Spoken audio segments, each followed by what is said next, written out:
House बिल्लाहि मिनश शैतानिर रजीम बिस्मिल्लाहिर रहमानिर रहीम। अस्सलामु अलैकुम स्टूडेंट्स, आज हम पढ़ेंगे first year biology lecture number 4। इस लेक्चर के अंदर हम स्टडी करेंगे chart of levels of organisation. ये चार्ट आपकी बुक के ऊपर पेज नंबर 4 के ऊपर है। स्टार्ट करते हैं। जे वाले चार्ट के बारे में हम स्टडी करेंगे, पेज नंबर 4 के ऊपर है। चार्ट स्टडी करने से पहले पढ़ते हैं कि लेवल्स ऑफ ऑर्गेनाइजेशन क्या है। लेवल्स ऑफ ऑर्गेनाइजेशन क्या है। लेवल्स ऑफ ऑर्गेनाइजेशन में हम पढ़ते हैं, ये असल में वर्ड यहाँ पे आना चाहिए था, the levels of biological organisation. Biological organisation में हम पढ़ते हैं कि जानदारों की बॉडी कैसे बनी है, यानी जानदारों की बॉडी में कौन कौन से एटम्स हैं, किस तरह से एटम्स मिलते हैं तो अगला लेवल बनता है, मालिक्यूल्स बनते हैं, मालिक्यूल्स आपस में जुड़ते हैं तो क्या बनता है, फिर कैसे जानदारों की बॉडी कम्प्लेक्स से कम्प्लेक्स तर होती जाती है। यानी पहले जानदारों की बॉडी के सिंपल पार्ट्स होते हैं, फिर सिंपल पार्ट्स आपस में जुड़ते जाते हैं तो कम्प्लेक्स बॉडी की तामीर होती जाती है। स्टडी करते हैं। Biologist study the biological organization at different levels. Biologist biological organisation को मुख्तलिफ लेवल्स पर स्टडी करते हैं, starting from the very basic level of सब atomic and atomic particles. Biological organization का बेसिक लेवल है सब एटॉमिक एंड एटॉमिक लेवल। सबसे पहले बायोलॉजिस्ट सब एटॉमिक और एटॉमिक लेवल को स्टडी करते हैं। स्टडी करते करते ऑर्गेनिज्म लेवल तक पहुंच जाते हैं, यानी जानदारों की बॉडी की तमीर तक पहुंच जाते हैं। And beyond which the study of community, population, entire world. और फिर स्टडी करते करते वो अपनी इस स्टडी को कम्युनिटी, पॉपुलेशन और एंटायर वर्ल्ड की स्टडी तक एक्सटेंड करते जाते हैं। यानी जानदारों की बॉडी का सबसे बेसिक पार्ट जो है, सबसे बुनियादी जहां से जानदारों की बॉडी की तामीर शुरू होती है, वो है सब एटॉमिक एंड एटॉमिक पार्टिकल्स। फिर इसके बाद बहुत से लेवल्स आते हैं तो जानदार की बॉडी बन जाती है।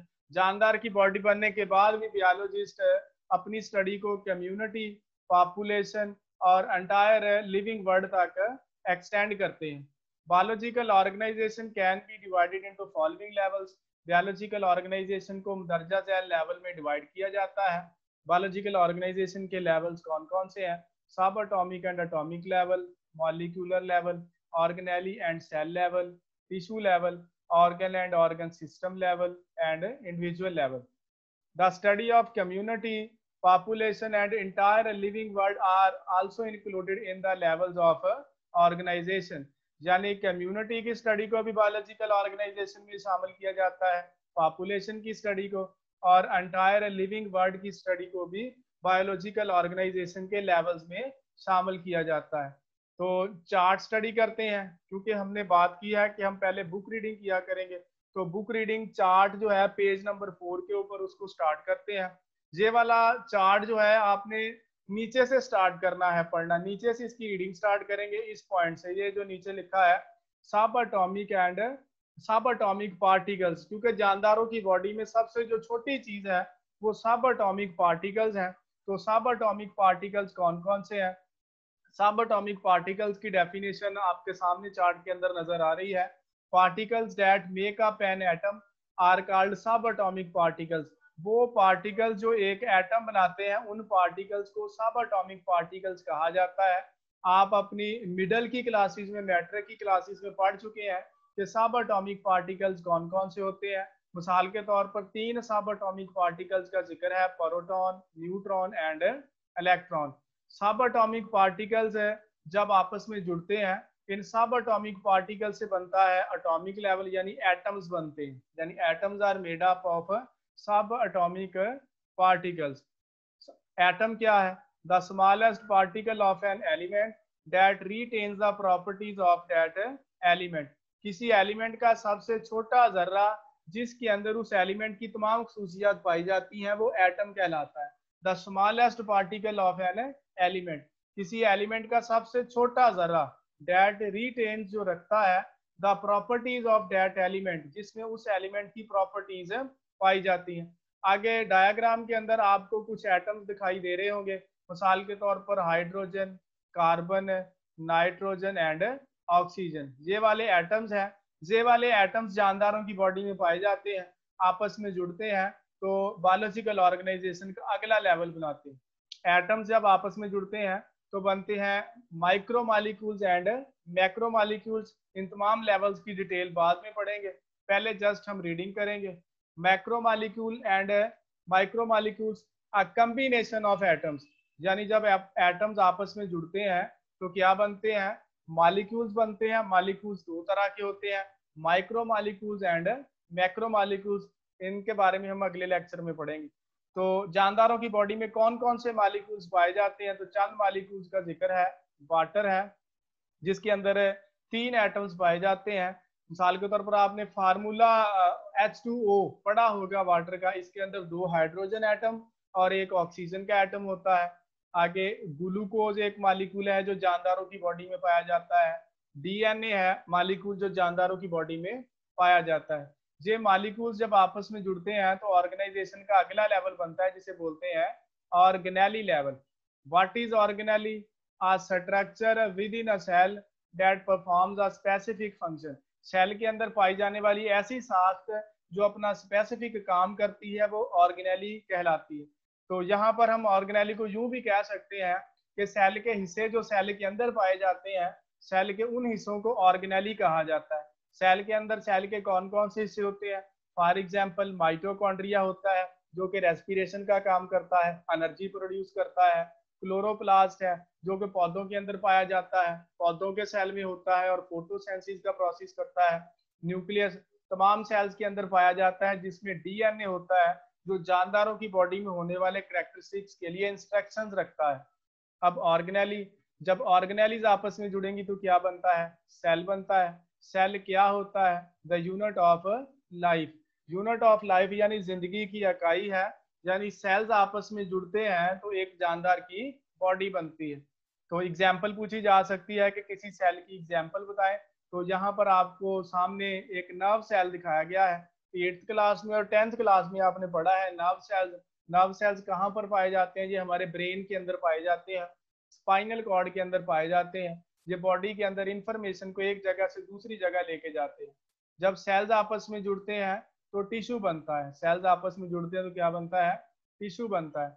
टिश्यू क्या है? A group of similar sales, एक जैसे सेल्स का ग्रुप है that performs a specific function, जो एक खास काम करते हैं। यानी एक जैसे सेल्स का ग्रुप जो मिलजुल कर एक ही जैसा काम कर रहे होते हैं, सेल्स के उस ग्रुप को टिश्यू कहा जाता है। मिसाल के तौर पर आपके सामने एग्जांपल है नर्वस टिश्यू की। अब नर्वस टिश्यू में क्या होंगे? ग्रुप ऑफ सिमिलर सेल होगा। तो नर्वस टिश्यू के अंदर ग्रुप ऑफ सिमिलर सेल्स यानी कौन से सेल्स होंगे? तो हम बोल सकते हैं ये है group of nerve cells. Nerve cell जब आपस में जुड़ेंगे तो नर्व सेल का एक ग्रुप बनेगा। नर्व सेल के ग्रुप को बोलते हैं नर्वस टिश्यू। अब जब ये टिश्यूज आपस में जुड़ते हैं तो क्या बनता है? ऑर्गन बनता है। ऑर्गन क्या होता है?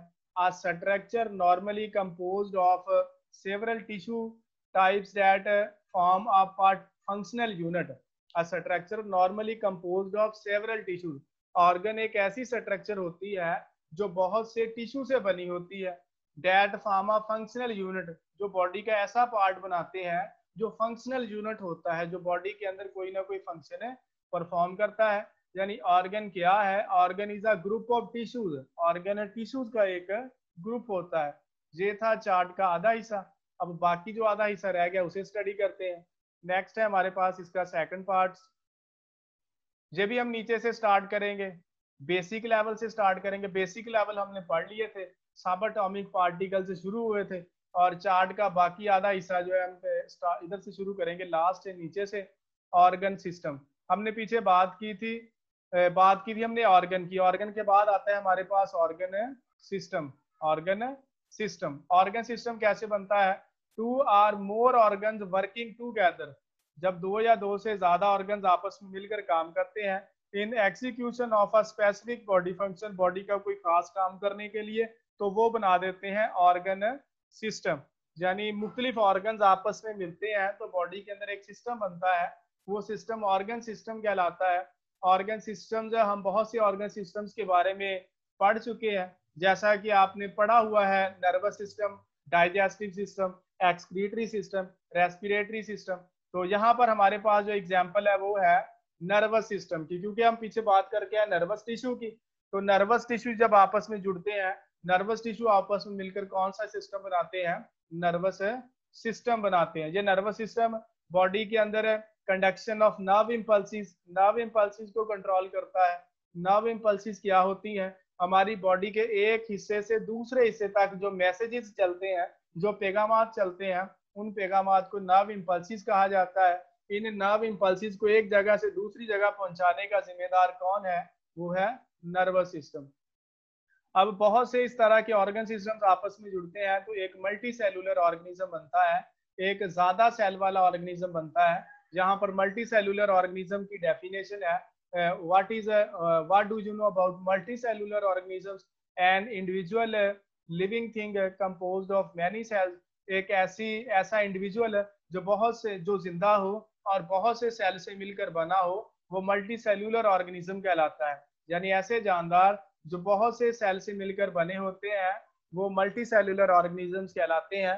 मिसाल के तौर पर इंसान की अगर बात करें तो इंसान क्या है? एक मल्टी सेलुलर ऑर्गेनिज्म है, क्योंकि इसकी बॉडी बहुत से सेल से मिलकर बनी है। जितने भी प्लांट्स और एनिमल्स जो हमें हमारे इर्द गिर्द दिखाई देते हैं, वो सारे के सारे क्या हैं? वो सारे के सारे मल्टी सेलुलर ऑर्गेनिजम्स है। मल्टी सेलुलर ऑर्गेनिज्म, आगे डेफिनेशन आती है स्पीशीज की। What is species? बड़ी अहम डेफिनेशन है स्पीशीज की। Very similar potentially interbreeding organisms known as species. Very similar organisms are called species. यानी एक जैसे जानदारों को स्पीशीज कहा जाता है। यानी अगर हम सब इंसानों की बात करें तो सारे इंसानों का ताल्लुक क्या है? एक स्पीशीज से है। पोटेंशियली इंटरब्रीडिंग का मतलब है ऐसे जानदार जो नस्ल कशी कर सकते हैं, जो अपने जैसे बच्चे पैदा कर सकते हैं, अपनी नस्ल को आगे बढ़ा सकते हैं। यानी एक जैसे जानदारों को एक स्पीशीज कहा जाता है। जैसा कि सारे के सारे इंसानों का ताल्लुक एक स्पीशीज से है। अगर हिरन है, हिरन दूसरी स्पीशीज है, लाइन तीसरी स्पीशीज है, कैट चौथी स्पीशीज है। यानी एक जैसे जानदारों को एक स्पीशीज कहा जाता है। नेक्स्ट लेवल है हमारे पास पॉपुलेशन का। पॉपुलेशन क्या है? Members of one species inhabiting the same area. Members of one species यानी एक ही स्पीशीज के जानदार जो एक इलाके में रह रहे होते हैं, वो पॉपुलेशन कहलाती है। मिसाल के तौर पर समुद्री की बात करें तो समुद्री के अंदर इंसानों का जो ग्रुप है, इंसान जो है उनका ताल्लुक एक ही स्पीशीज से है, उन सब का एरिया भी समुद्री है, तो उसके हम बोलेंगे समुद्री में इंसानों की पॉपुलेशन। यानी पॉपुलेशन का मतलब है एक इलाके में एक जैसे जानदारों का ग्रुप। अगर पूरे पाकिस्तान की बात करें तो पूरे पाकिस्तान के इंसानों की बात करेंगे तो इंसानों की पॉपुलेशन होगी, तो हम बोलेंगे पाकिस्तान में इंसानों की पॉपुलेशन। या जंगल की बात करें तो जंगल में एक जगह पर जिस जगह कैट्स होंगी तो हम कहेंगे ये कैट्स की पॉपुलेशन है। जिस जगह पर लाइन्स एक जगह पे होंगे तो हम कहेंगे ये लाइन्स की पॉपुलेशन है। यानी पॉपुलेशन का मतलब है एक जैसे जानदारों का ग्रुप। पॉपुलेशन के बाद है community. What is community? Two or more populations at different species of different species living and interacting in the same area. Two or more populations, दो या दो से ज्यादा पॉपुलेशंस ऑफ डिफरेंट स्पीशीज, मुख्तलिफ किस्म के जानदारों की, interacting in the same area, जो एक ही इलाके में रहकर एक दूसरे से इंटरेक्ट करती हैं, वो कम्युनिटी कहलाती है। यानी कम्युनिटी का मतलब है मुख्तलिफ किस्म के जानदारों का ग्रुप। मिसाल के तौर पर है समुद्री ही की बात करें तो समुद्री में जस्ट इंसान तो नहीं रहते, इसमें और भी बहुत से जानदार हैं, जानवर हैं, पौधे हैं। तो ये जानवर, पौधे और इंसान क्या बनाते हैं? एक कम्युनिटी बनाते हैं, क्योंकि हमारी कम्युनिटी के अंदर मुख्तलिफ किस्म के जानदार पाए जाते हैं। इंसान है, पौधे हैं, कई किस्म के पौधे हैं, जानवर हैं तो कई किस्म के जानवर हैं। तो इन तमाम ग्रुप को क्या बोला जाएगा? कम्युनिटी बोला जाएगा। कम्युनिटी के बाद नेक्स्ट लेवल हमारे पास आता है ecosystem. What is ecosystem? A community together with its non-living surroundings is called ecosystem. A community with its non-living surrounding. Community का मतलब तमाम जानदार, non-living surrounding मतलब उसके इर्द बेजान, यानी वो जगह जहां पर जानदारों का ग्रुप और बेजान चीजें आपस में इकट्ठी रह रही हैं, वो इकोसिस्टम कहलाता है। यानी हम इंसानों के गिर्द या जानवरों के गिर्द या पौधों के इर्द गिर्द, उन पौधों के साथ, उन जानवरों के साथ, उन इंसानों के साथ, उनके इर्द गिर्द के माहौल को भी शामिल कर लिया जाए तो हम बात करते हैं इकोसिस्टम की। मिसाल के तौर पर समुद्री एक इकोसिस्टम है, क्योंकि इस इकोसिस्टम के अंदर ना सिर्फ जानदार है बल्कि बेजान चीजें भी पाई जाती है, और ये जानदार चीजें इन बेजान चीजों से इंटरेक्ट करती हैं और बेजान चीजें भी इन जानदार चीजों से इंटरेक्ट करती है। यानी इकोसिस्टम वो खिता, वो इलाका या वो सिस्टम होता है जिसमें जानदार और बेजान चीजें इकट्ठी रहती हैं। तो हर वो जगह जहां पर जानदार पाए जाते हैं, हर उस जगह को हम इकोसिस्टम कह सकते हैं। यानी हर वो जगह जहां पर जानदार होंगे, उस जगह पर बेजान चीजें भी होंगी, और जानदार बेजान चीजों के बगैर नहीं रह सकते। तो मतलब हर वो जगह जहां पर जानदार पाए जाते हैं, वो जगह क्या कहलाएगी? वो जगह इकोसिस्टम कहलाएगी। आखिरी लेवल है हमारे पास बायोस्फीयर लेवल। इसकी डेफिनेशन भी पेपर में पूछी जाती है। That part of earth inhabited by living organisms includes both the living and non living components. The part of अर्थ, जमीन का वो हिस्सा, inhabited by living organisms. Inhabited का मतलब है रहती हैं या घेरी हुई हैं या जिस पर कब्जा है, किनका? लिविंग ऑर्गेनिजम्स का। यानी जमीन का वो हिस्सा जहां पर जानदार रहते हैं, includes both the living and the non living components. यानी जमीन का वो हिस्सा जहां पर जानदार चीजें तो मौजूद हैं, लेकिन जानदार चीजों के साथ साथ बेजान चीजें भी मौजूद हैं, जमीन के उस हिस्से को बायोस्फीयर कहा जाता है। अब जमीन का तकरीबन कोई ऐसा हिस्सा बाकी नहीं रहा, खसूसन पाकिस्तान के इर्द नजर दौड़ाए तो आपको हर जगह पर मुख्तलिफ किस्म के जानदार दिखाई देते हैं। तो ये क्या है?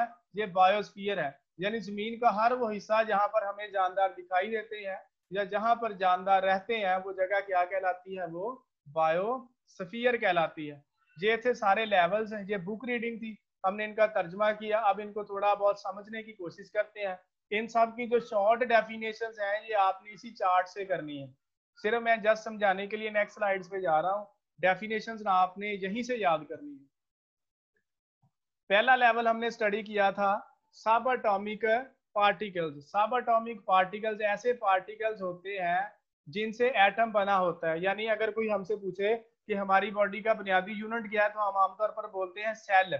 अगर सेल की बात करें तो सेल किस चीज से बना है, सेल के अंदर सबसे छोटी चीज क्या है, तो हम बोलेंगे सेल के अंदर सबसे छोटी चीज सब एटॉमिक पार्टिकल्स हैं। तो सब एटॉमिक पार्टिकल्स के नाम हमें आने चाहिए। इसकी हम डेफिनेशन यूं कर सकते हैं, those particles that make an atom are called subatomic particles. वो पार्टिकल्स जो एक एटम बनाते हैं, particles particles that make atoms. ऐसे पार्टिकल्स जो एटम्स बनाते हैं वो सब एटॉमिक पार्टिकल्स कहलाते हैं। तो सब एटॉमिक पार्टिकल्स कौन कौन से होते हैं? सब atomic particles are electron, proton and neutron. तो ये तीन सब एटॉमिक पार्टिकल्स हैं हमारे पास। सब एटॉमिक पार्टिकल्स क्या होते हैं? ऐसे पार्टिकल्स जो एटम बनाते हैं उन्हें सब एटॉमिक पार्टिकल्स कहा जाता है। ऐसे पार्टिकल जो एटम बनाते हैं उन्हें सब एटॉमिक पार्टिकल्स कहा जाता है। जब ये सब एटॉमिक पार्टिकल्स बन जाते हैं, सब एटॉमिक पार्टिकल्स आपस में जुड़ते हैं, तो क्या बनता है? जब सब एटॉमिक पार्टिकल्स आपस में जुड़ते हैं तो बनता है एटम। अब एटम क्या है? Atom is the smallest particle of an element that retains the properties of that element. The smallest particle of an element. The smallest particle of an element. एक एलिमेंट का सबसे छोटा पार्टिकल्स है जिसके अंदर उस एलिमेंट की तमाम प्रॉपर्टीज पाई जाती हैं। The smallest particle of an element. ये एक एलिमेंट का सबसे छोटा पार्टिकल है। इस पार्टिकल के अंदर उस एलिमेंट की तमाम खसूसियात पाई जाती हैं। पहले थे हमारे पास सब एटॉमिक पार्टिकल्स। सब एटॉमिक पार्टिकल्स जब आपस में जुड़ते हैं तो बनता है एटम। अब देखते हैं कि जब एटम्स आपस में जुड़ेंगे तो कौन सा पार्टिकल बनेगा, कौन सा लेवल बनेगा। एटम्स आपस में जुड़े तो बनते हैं मॉलिक्यूल्स। तो देखते हैं मॉलिक्यूल्स क्या होते हैं। मॉलिक्यूल्स उस वक्त बनते हैं जब एटम्स आपस में जुड़ते हैं। जब एटम्स आपस में जुड़ते हैं तो क्या बनते हैं? मॉलिक्यूल्स बनते हैं। तो मॉलिक्यूल्स की डेफिनेशन हम क्या कर सकते हैं? हम बोल सकते हैं मॉलिक्यूल्स को it is a combination of atoms. It is a combination of atoms. Combination of atoms यानी एटम्स का एक ग्रुप है।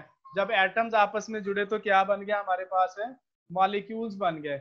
सब एटॉमिक पार्टिकल्स में हमने बात की थी इलेक्ट्रॉन, प्रोटॉन और न्यूट्रॉन की। उसके बाद smallest particle of an element की बात करें तो वहां पर हम बात कर सकते हैं, वो होते हैं हाइड्रोजन हो सकता है, वो हो सकती है हमारे पास कल हाइड्रोजन के बाद हम बात कर सकते हैं ऑक्सीजन हो सकती है। ये हमारे पास एटम्स है। या हमारे पास कार्बन हो सकती है। ये तीन हम मैंने ऊपर वाली लाइन में एटम्स के सामने एटम्स लिख दिए हैं, हाइड्रोजन, ऑक्सीजन और कार्बन। जब ये आपस में जुड़ेंगे तो क्या बनेंगे, तो मालिक्यूल्स बनेंगे। तो मालिक्यूल्स कौन कौन से हो सकते हैं इनसे जो बनते हैं, उनमें वाटर हो सकता है। ये देखिए कॉम्बिनेशन ऑफ एटम्स है, क्योंकि इसके अंदर 2 हाइड्रोजन एटम है और एक ऑक्सीजन का एटम है। उसके बाद ग्लूकोज,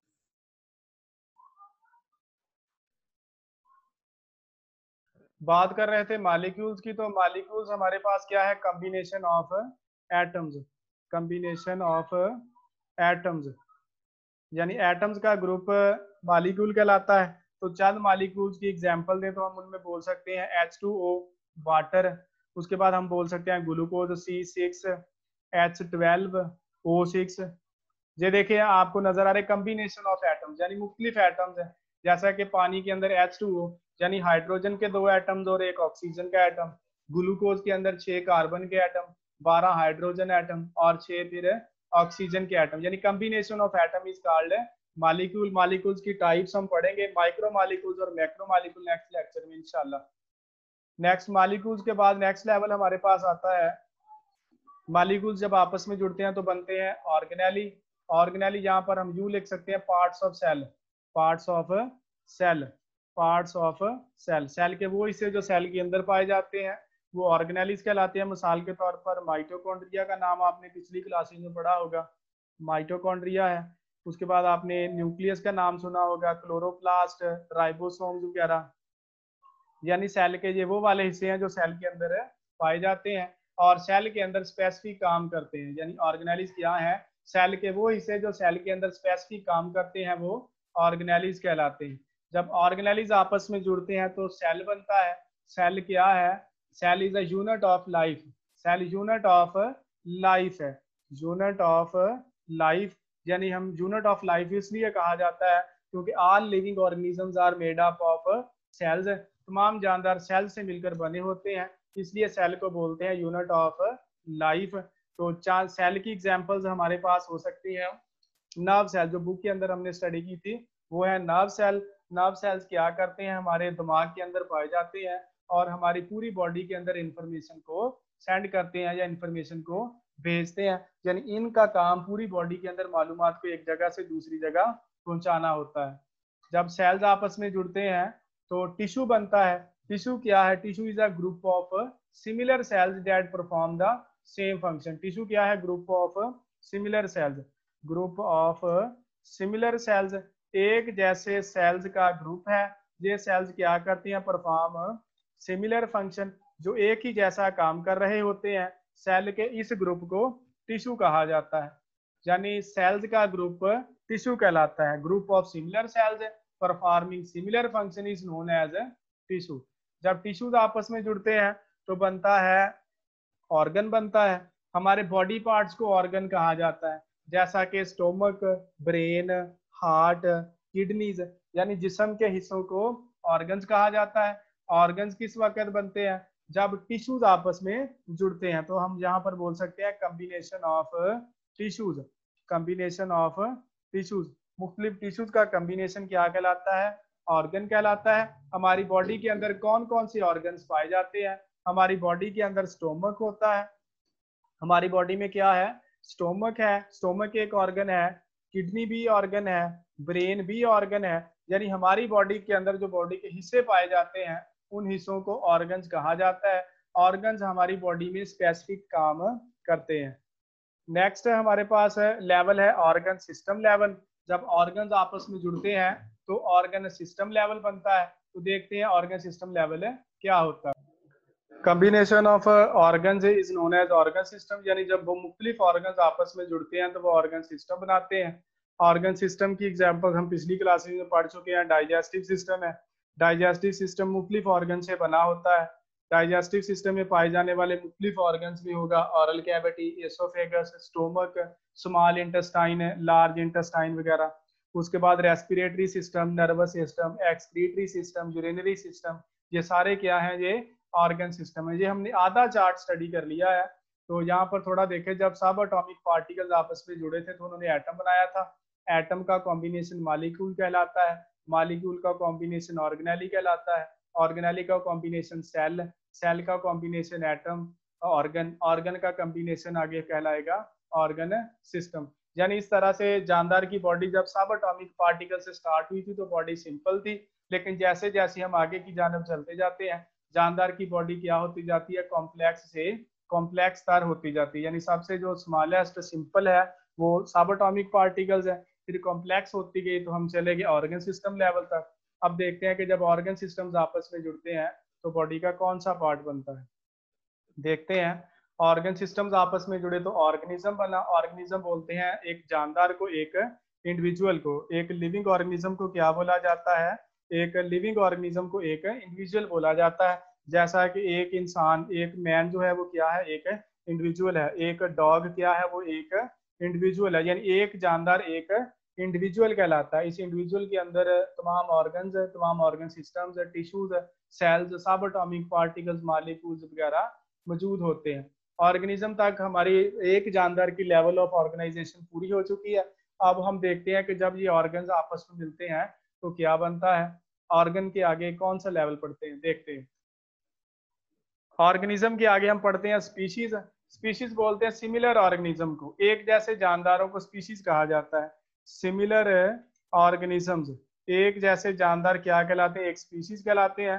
ये जानदार क्या आपस में करते हैं, इंटरब्रीड करते हैं। इंटरब्रीड मतलब नस्ल कशी करते हैं, मतलब अपने जैसे बच्चे पैदा करते हैं। जैसा कि इंसान क्या है, एक स्पीशीज है, आगे डॉग क्या है, एक स्पीशीज है। एक किस्म के जानदारों को एक स्पीशीज कहा जाता है। नेक्स्ट देखते हैं, पॉपुलेशन। पॉपुलेशन क्या है, एक जैसे जानदारों का ग्रुप पॉपुलेशन कहलाता है। Group of similar organisms, group of similar organisms, एक जैसे जानदारों का ग्रुप पॉपुलेशन कहलाता है। यानी इंसानों का ग्रुप क्या कहलाएगा, इंसानों की पॉपुलेशन। डॉग्स का ग्रुप क्या कहलाएगा, डॉग्स की population. Living in the same area, जो एक ही इलाके में रह रहे होते हैं। जैसा कि समुद्री में पाए जाने वाले इंसान जो है एक एरिया से ताल्लुक रखते हैं तो हम बोलेंगे ये समुद्री की इंसानों की पॉपुलेशन है, समुद्री में इंसानों की पॉपुलेशन। फैसलाबाद के इंसानों की बात करेंगे तो फैसलाबाद के इंसानों की पॉपुलेशन। यानी एक इलाके में एक ही जैसे जानदारों का ग्रुप एक पॉपुलेशन कहलाता है। पॉपुलेशन के बाद हमारे पास लेवल है कम्युनिटी। कम्युनिटी बोलते हैं group of different type of organisms, group of different population, group of different population. यानी मुख्तलिफ किस्म के इंसानों का ग्रुप क्या कहलाता है, मुख्तलिफ किस्म के जानदारों का ग्रुप। मुख्तलिफ किस्म के जानदार यानी वो जगह जहाँ पर इंसान भी हो, दूसरे जानवर भी हों, मसलन डॉग्स, कैट्स, प्लांट्स, इन तमाम जानदारों को इकट्ठा अगर बोलेंगे तो इन्हें बोलेंगे कम्युनिटी। मुख्तलिफ किस्म के जानदारों के ग्रुप को क्या बोलते हैं, कम्युनिटी बोलते हैं। उसके बाद लेवल आता है इकोसिस्टम। इकोसिस्टम क्या है, इकोसिस्टम एक ऐसा सिस्टम है जिसमें लिविंग और नॉन लिविंग ऑर्गेनिजम्स इकट्ठे रह रहे हैं। वो जगह जहां पर लिविंग ऑर्गेनिजम्स, जब लिविंग ऑर्गेनिजम्स और इनके साथ जुड़ जाती है non living things, living and non living things, इनके कॉम्बिनेशन से जो सिस्टम बनता है वो क्या कहलाता है, वो इकोसिस्टम कहलाता है। यानी इस जमीन पर हर जगह जहां पर जानदार पाए जाते हैं वो जगह क्या है, वो इकोसिस्टम ही है। क्योंकि जहां पर जानदार होंगे वहां पर बेजान चीजें होगी, क्योंकि जानदारों का गुजारा बेजान चीजों के बगैर नहीं है। नेक्स्ट लेवल है हमारे पास लास्ट, बायोस्फीयर लेवल। बायोस्फीयर क्या है, part of earth on which living organisms are present is known as biosphere. हमारी वो जमीन का वो हिस्सा जहां पर जानदार पाए जाते हैं वो हिस्सा क्या कहलाता है, वो बायोस्फीयर कहलाता है। Part of earth on which living organisms are present, वो जगह जहां पर लिविंग ऑर्गेनिजम्स पाए जाते हैं उस जगह को बायोस्फीयर लेवल कहा जाता है, बायोस्फीयर कहा जाता है। इसकी डेफिनेशन आपने 9th में पढ़ी थी। 9th में हमने इसमें एक और टर्म पढ़ी थी, हमने ये बोला था biosphere is also called zone of life. Biosphere is also known as zone of life, यानी जमीन का वो हिस्सा जहां पर जिंदगी पाई जाती है। ये थे हमारे पास अगले लेवल। ऑर्गेनिजम्स, एक जैसे ऑर्गेनिज्म को स्पीशीज कहा जाता है, एक जैसी स्पीशीज के ग्रुप को पॉपुलेशन कहा जाता है, मुख्तलिफ किस्म के पॉपुलेशन के ग्रुप को कम्युनिटी कहते हैं। वो जगह जहाँ पर जानदार भी हों, बेजानदार भी हों, उनसे बनने वाले सिस्टम को इकोसिस्टम कहते हैं। बायोस्फीयर हमारी जमीन का वो हिस्सा है जहाँ पर जानदार पाए जाते हैं। ये आज जो हमने स्टडी किया है ये आपकी बुक के ऊपर पेज नंबर 4 पे बायोलॉजिकल ऑर्गेनाइजेशन का चार्ट था, ये जस्ट हमने शॉर्ट शॉर्ट टर्म्स को सिर्फ डिस्कस किया है। इन तमाम टर्म्स को तफसील के साथ एग्जाम्पल्स के साथ हम इंशाल्लाह नेक्स्ट लेक्चर में पढ़ेंगे। ये जस्ट हमने डेफिनेशंस की रीडिंग की है, यानी ये वाला लेक्चर जो है वो जस्ट रीडिंग का था। अगला टॉपिक जो है इन सब को हम डिटेल के साथ नेक्स्ट लेक्चर में पढ़ेंगे। तब तक के लिए अल्लाह हाफिज।